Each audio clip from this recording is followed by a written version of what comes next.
Ja'far bin Abi Talib Efiopiya paçası aldığında tege Peygamberimiz Muhammed sallallahu aleyhi ve sellem turda soragaç şunday cevap kaytardı. Biz de cahil halk idik. Taşlarga gıybet kıla idik. Ulekse aşı idik.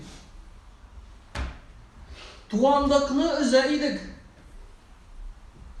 Kurşularga naşar idik. Aramızda kışlı bulganı, zarifni yuqa şaradı, dübensitedri. Munda istep kine jiberem o anın sözüne. Hatın kızlarını kimsite idik. Dübensite idik. Hatta kız bala tusa, anı isen halde kumu gururluk idi. Hatta bu kışı kilgen şeye kadar. Peygamberimiz Muhammed sallallahu aleyhi ve sellem kilgen şeye kadar. Macusilik bilen hatın kızının derecesi düşe bara. Çünkü elbette hatın kız irge kararında zayıflar. Fizik yaktan bulsun mu? Moral yaktan bulsun mu? Onlarda da tugul. Kıtayda da şulay bulgan idi. İlk kişi hatın kız tarafından özüne hürmet bildiru yüzünden hatın özün jandırığın talep ite aladırıyı. Hem hatın kız özün jandıradırıyı. Kaybır sivilizatsiyalarda hatın kız kiyevge çıkıp ilk kişinin aybirine eğlenediriyor. Eğer de iri anar bilen ayrılırsa kimge telidiriyor şu an kiyevge birip jibere aladırıyı. Macusilikte düşken sayın hatın kızın derecesi düşen. Hatta Peygamberimiz Muhammed sallallahu aleyhi ve sellem kilgen şeye kadar. Peygamberimiz Muhammed sallallahu aleyhi ve sellem kilip haber verdi. Kimde iş kızı var? Hem ul alarga karata yumart buldu. Alarga karab terbiye itken bulsa, alar anın cennetke kırune. Alar anın, yani bizden Allah bilse, kızlarımız bulsa, cennetke kırune sebep bulup durar. Şu vakitte bir sahabe sıra bildi. İki bulsa neyse, iki de bulsun dedi Peygamberimiz Muhammed sallallahu aleyhi ve sellem. Mene hatın kızın derecesi. Allah subhanahu ve teala Kur'an-ı Kerim'de "Euzu billahi mineşşeytanirracim. Ya eyyuhen nasu taku rabbakumüllezî halakakum min nefsin vâhide ve halaka minha zawceha ve batha minhuma ricalan kesiran ve nisâ." Ey kişiler, sizni bir kişiden yaratkan, ondan par yasap, ikisinden yaratıp kup irlerini, hem kup hatınlarını dünyaya çeşken Allah'udan saklanınız. En-Nisa surası 1. ayet. Hatın kızlar bizler bilen Allah subhanahu ve teala aldığında bir tigiriz. Allah subhanahu ve teala aldığında biz fakat bilen takvalık bilen ayrılıp durabız. İlla etkakum. Takvalık bilen yine. Kim sıtıp kara, kıyır sıtıp kara, kıyamet gününe cevap vereceksin. Bunda şik kişiler tiyip bulmuyor. Adresiz edip kiysen kıyamet gününe cevap vereceksin. Aydaga da olsun, kızın bulsun mu, hatının bulsun mu, apan bulsun mu, indi aynin de bulsa, bunda koluna tugul, bunda sözde ağır çevirir. Sözünü aytır aldığında bir neçe dakika uyula. Çünkü kaybır işlaklarda adam balası bir söz aytırga mümkün. Anarga ihtibar birmişe. Lakin şu söz arkalı, şu söz sebepli 70 yılga cehennemge salınır. Şunda bulaşır. Allah subhanahu Kur'an-ı Kerim'de der. Euzu billahi mineşşeytanirracim. Men amile salihan min zekerin ev unsa ve huve mu'minun felenuhyiyennehu hayaten tayyiba ve lenecziyennehum ecrahum bi ahseni ma kanu ya'malun. İzil ameller kılgan hak müminler kirek ir bulsun, kirek hatın kız bulsun. Alarga dünya ve ahiret hoş tırıklık verirmiz. Ve alarga kılgan amellerinden kurkemrek ecrin verirmiz. En-Nahl suresi 97. ayet. Allah subhanahu ve teala Kur'an-ı Kerim'de şöyle geçer. Huvellezî halakakum min nefsin vâhide ve ceale minha zavceha liyeskuna ileyha. Sizni bir adam Aleyhisselam'dan xalq qiluvchi va Adamdan xotini yaratuvchi Allah subhanahu va taala sizga xotini yaratdi. Siz ul xotin qizlarda tinchlik topsin uchun. O 7-sura 189-oyat. Allah subhanahu va taala xotin qizlarga uyda tinchlik bo'ldiruv sifatini berdi. Psixologiyadan da qayna qaramasak tinchlik g'aylada 80% xotin qiz bo'ldira oladi, er kishi bo'ldira oladi. Demak, agar Alloh subhanahu va taolo xotin qizga shunday daraja berdi ekan, demak, onun darajasi zo'r. Bo'layotgan berilmaydi.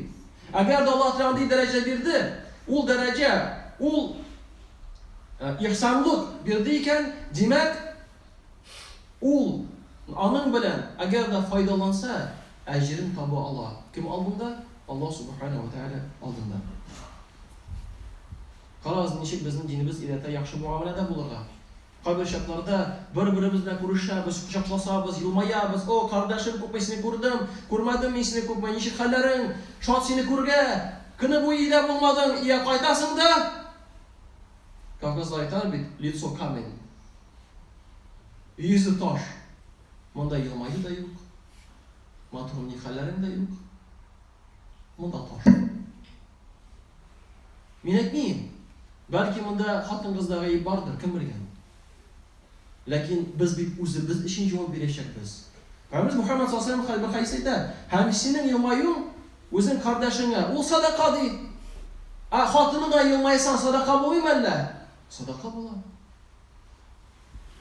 Xotin qizlarimizga, opalarimizga, ayinlarimizga yilmayuda sadaqa bo'lashak.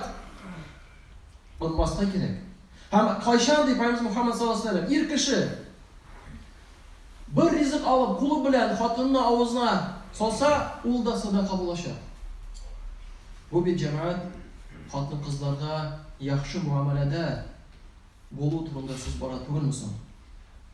Ham agarda er kishi o'z xotinini qoriy, xotinni erine qoriy, Alloh subhanahu va taolo bularga marhamatlik bilan qoriy. Ham agarda ular bir-birini qo'ldan tutishsalar, ularning qo'llaridan ağaçtan yapraklar düşken şekilde günahlar da kıyılar. Mene nerse olacağım? Bizim hatınlarımız o biznes proyekt. Alar aşağı biz ecir jiyalabız. Alar da biz aşağı ecir jiyalalar. Çünkü biz Allah subhanahu wa ta'ala bir tikiz. İslam dini bilen kildi halkı. O halkı bir er kişilerin arasında tugul. Hatınlarga karata da yaxşı halkını bulur gerek. Çünkü kıyamet günde biz onu biliriz bir en ağır bulaşak imanlı kişilerinin mizanında yaxşı halkı günahlarını bitirir. Başar halkı izgiliklerini bitire başlıyor. Nindi niyetten yaşayız? Tağım şuna qaytayız. Nindi niyetten yaşaysın? Nindi niyetten iyi qaytasın? Nindi niyetten muamele tiziysin? Unutmagız. Peygamber Muhammed sallallahu aleyhi ve sellem bir vakitne Kabe'tullah yanında turanda şunday ma'noda so'zlar aytdi. Agarda seni tashlab suta boshlasalar bu Alloh subhanahu va taolo oldinda yengilroq. Nasab bilan solishtirganda bir musulmonning bir tomchi qoni tushidan da u yengilroq deydi. Bu bir kishidan tugul, bu xotin qizdan bunda tiya. Shokir agarda biz musulmon xotin qiz bilan, xotinim bilan, erim bilan, qizim bilan sen muomalat tiziysin, unutma. Bu xotinning darajasi zo'r. Albatta seniki de zo'r Alloh oldida. Lakin u xotin qizning da ani bo'lsinmi, xotining bo'lsinmi, opang bo'lsinmi, Alloh subhanahu va taolo oldida darajasi zo'r. Endi biz jamoat ani kishi to'g'rida aytsak, bunda so'zlar bir ko'p endi. Ani kishining darajasi zo'r. Qay bir kishilar uchun balki ani kishi jannatga kiruvine sebep bo'lacak balki. Qay bir kishilarning anini ajin haqin biluv bu dunyoda baxtga olib boradi. Chunki Alloh subhanahu va taolo biz bir hadisdan kelib Payg'ambar Muhammad sollallohu alayhi vasallam Alloh subhanahu va taolo qay bir gunohlar uchun bu dunyoda jazosini oshiqtiradi. Mana shu Гынахлар арасында ул әниятине хөрмәтләмәү. Бу дөньяда ук җәзасы килә башларга мөмкин. Ана карагыз, нәрсә ди Аллаһ Субханаһу ва Тааля Кур'ан-ы Кәримдә. Ниса сурәсе 34-нче аят. Әгәр хатыннарыгыз ди, алар бит итагать итмиләр, хәзрәт, ишәргә инде безгә. Син үзең яхшы холкыңны булдыр. Үзең кыямәт көне җавап бирерлек дәрәҗәгә җит. Кайгырма, ул җавап бирәчәк. Ләкин монда да Аллаһ безгә ярдәм итә, карагыз. Әгәр хатыннарыгыз итагатьсез булып азуларыннан курыксагыз ди, аларны нишләтергә? Беренче, вагызлагыз. Менә сиңа душ дип кирәкме?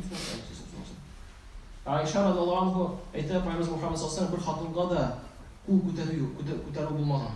Бу бер хатынга да кул күтәрмәгән Пәйгамбер Мөхәммәд саллаллаһу алейһи ва саллям. Ул милләтнең үзенчәлекләре. Кайбер милләтләрдә кул күтәрәләр, суалар кыйлар. Мөселманнардан ди булырга нәрсә тиеш түгел. Икенче, түшәкләрендә ялгыз калдырыгыз. Ягъни якынлык булмагыз, борылыгыз. Һәм шул вакытта бер мусульман кардәш шулай инде караган иде. Карагач диде дә хәзрәт, мин аңламыйм ди, кемне газаплый. Мин ана ди, ул мине ди. Түшәктә калдыра бит инде.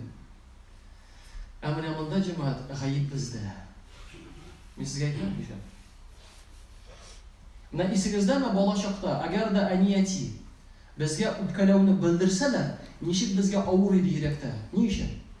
Чөнки әниятиләр безне яраталар иде. Без аны беләдек. Һәм без тизрәк үпкәләүне күрсәк, әни ничек үпкәләдең? Әйдә моны эшлим, тегене эшлим, аның җаен, аның күңелен табырга тырышадыр. Соң Пәйгамберimiz Мөхәммәд саллаллаһу алейһи ва саллям үз хатыннарына шундый дәрәҗәдә яхшы хылкылы булды. Менә шул аның үпкәләүләрендә хатыннар бик авыр кешеләр иде. Яхшы муамәләдә булсак. Шундый дәрәҗәдә әгәр дә син үпкәләгәч анарга авыр булса мораль яктан, Аллаһка шөкер дип әйт. Димәк, муамәләң яхшы.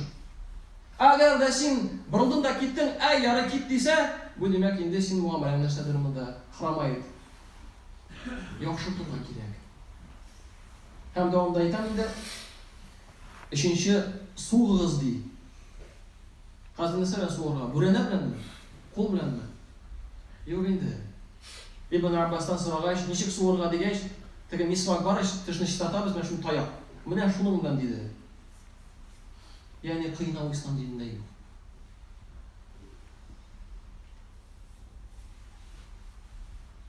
Шуңа күрә җәмәгать ислам дине хатыннарыбызны күтәрә.